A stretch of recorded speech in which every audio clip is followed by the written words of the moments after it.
Good morning, everyone. Welcome to today's presentation.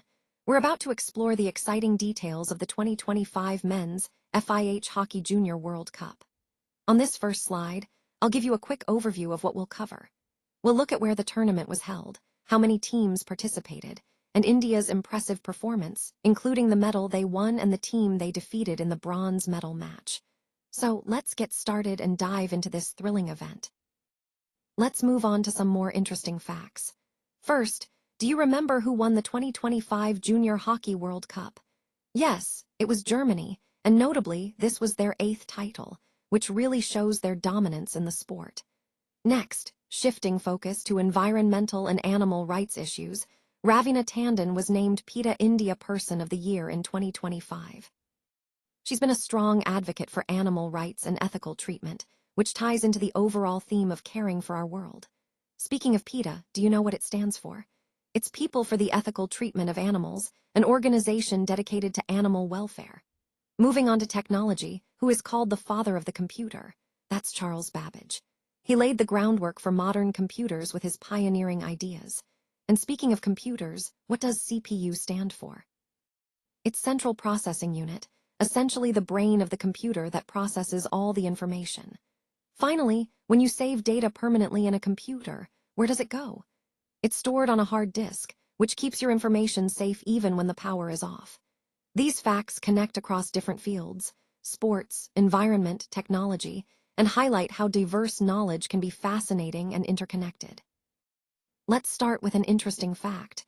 The name of India's first supercomputer was PARAM 8000. This was a significant milestone in India's technological history, showcasing our early advances in high-performance computing. Moving on, when we talk about input devices, the most common one you'll see used with computers is the keyboard.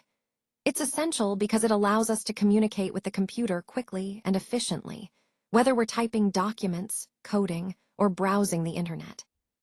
Now, have you ever wondered where a deleted file goes? Well, when you delete something, it doesn't vanish immediately. Instead, it goes to the recycle bin. This acts as a safety net, giving you a chance to recover files if you delete something by mistake. Switching gears a bit, let's discuss the Internet's origins. It was invented by Vint Cerf and Bob Kahn, who are often called the fathers of the Internet. Their work laid the foundation for the global network that connects us all today. Finally, a quick bit of technical trivia. There are 8 bits in 1 byte. This is a fundamental concept in computing because it relates to how data is stored and processed. Understanding this helps us grasp how information is represented in digital systems. All these points tie into our broader theme of understanding how computers work and their history, giving us a better appreciation of the technology we use every day. Let's explore some interesting facts today. First, which vitamin is responsible for the clotting of blood? The answer is vitamin K. This vitamin plays a crucial role in helping our blood to clot properly, preventing excessive bleeding. Next, when we talk about the Earth's atmosphere, the layer that contains the ozone layer is the stratosphere. This layer acts like a shield, protecting us from harmful ultraviolet rays from the sun. Moving on, do you know which metal is liquid at room temperature? That's mercury. Unlike most metals, mercury remains liquid at ordinary temperatures, and it has been used historically in thermometers and barometers. Now shifting to a historical and cultural topic, who founded the Arya Samaj? It was Swami Dayanand Saraswati. He was a prominent social reformer who aimed to revive Vedic teachings and promote values like education and equality. On a geographical note, which is the longest river in the world? That's the Nile River. It flows through multiple countries in Africa and has been essential for civilizations and agriculture for thousands of years. Finally, let's talk about a vibrant cultural dance. Ghumar is a folk dance of Rajasthan. It's known for its graceful movements and colorful costumes, reflecting the rich traditions and heritage of that region. Connecting all these points, they remind us of the diversity and richness of our world, from natural sciences to cultural heritage. Each fact adds to our understanding of the environment, history, and traditions around us. Let's move on to some interesting facts about India and its achievements. First, when do we celebrate Hindi Divas in India? It's on the 14th of September each year.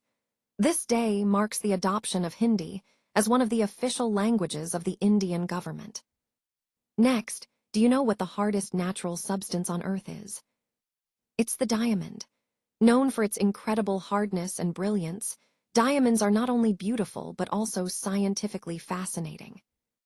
Moving on, who was the first Indian to go to space? That was Rakesh Sharma.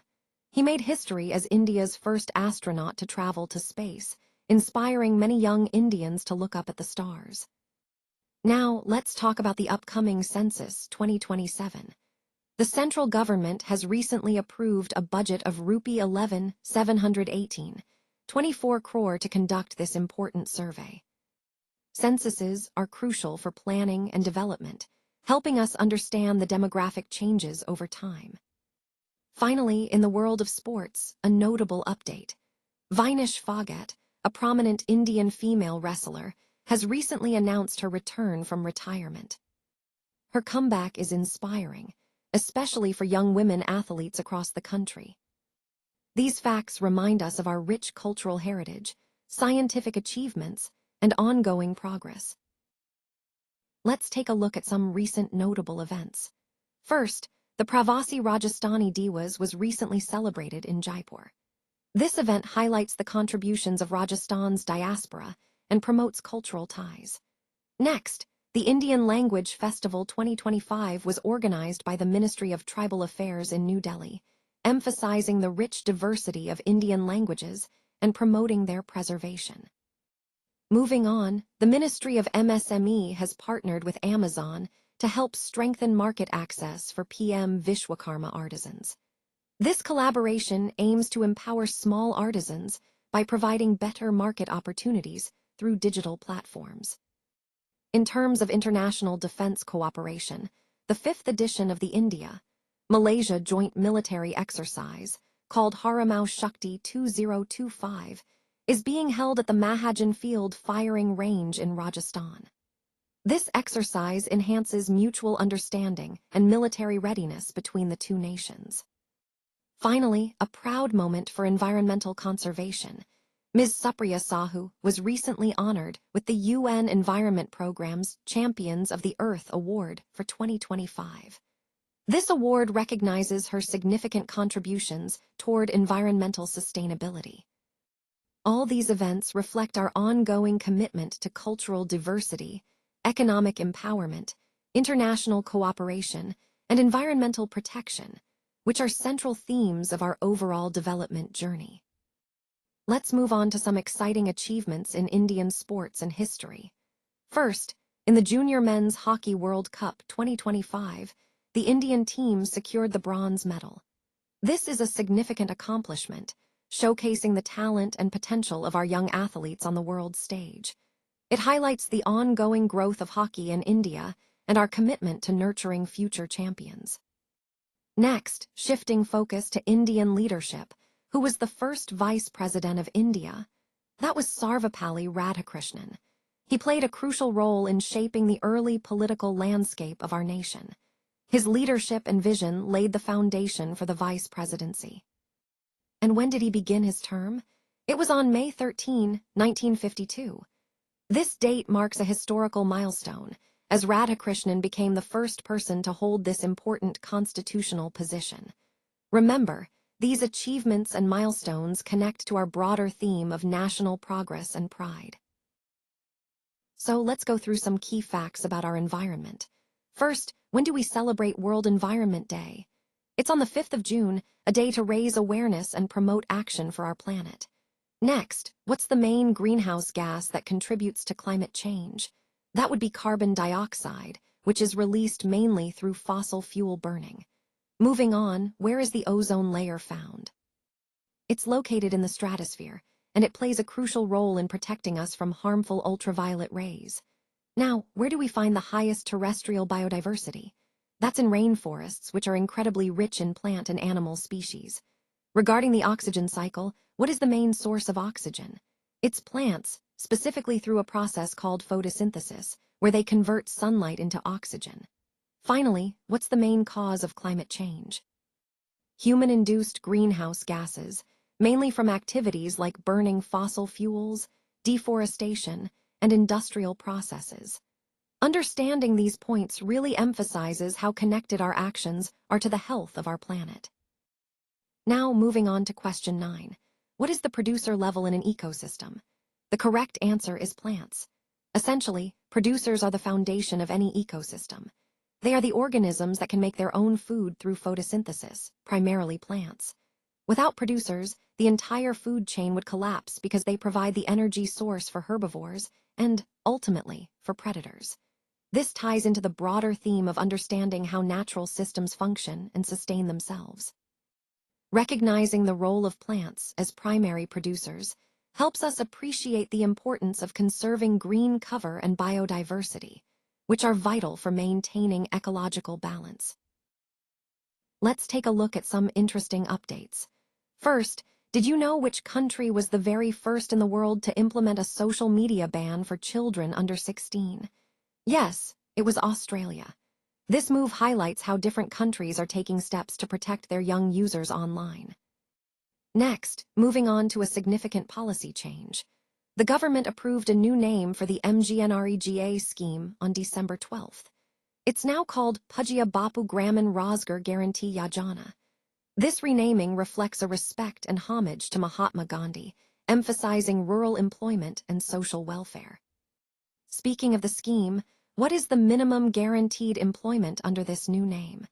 It's 125 days. That means every eligible person can expect at least around 4 months of work, which is crucial for rural livelihoods. Now, let's talk about the wages. The minimum wage rate under this scheme is Rupee 240 per day.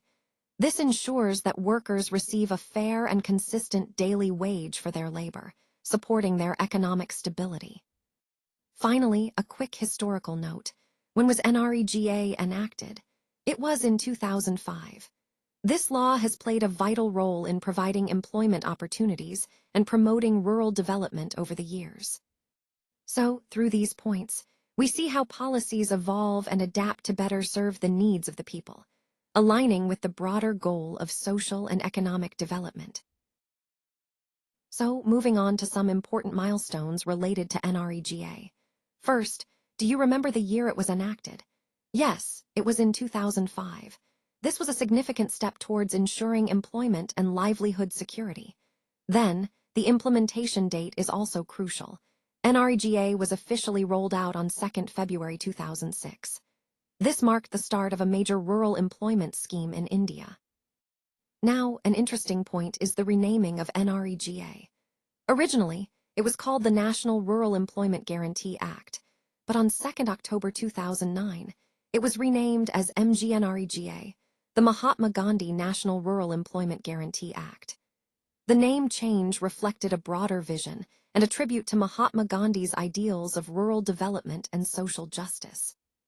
Finally, I want to highlight a noteworthy achievement. Madhya Pradesh has declared itself Naxalism-free. This is significant because it shows how effective development programs like NREGA can contribute to peace and stability in sensitive regions. Connecting all these points, it's clear that NREGA has evolved over time and has played a vital role in rural development and security. It's not just a scheme, but a transformative movement aimed at empowering rural communities across India. And that brings us to our final set of questions. First, who clinched the Under-12 Asian Chess Champion title at the 2025 Asian Youth Chess Championship? It was Madhavendra Sharma. Next, where was this exciting event held? It took place in Thailand. Moving on to cricket, who became the first player to reach 600 wickets in competitive T20 cricket? That milestone was achieved by Sunil Narine. Now, shifting gears to recognize outstanding contributions, who was awarded the ACES 2025 Lifetime Achievement Award in Bali. The honor went to Dr. Shardul S. Shroff. And for what specific contribution was Dr. Shardul S. Shroff recognized? He was celebrated for shaping Asia's corporate landscape. These points really highlight the diversity of achievements across sports, chess, and business, connecting back to our overall theme of excellence and leadership across various fields.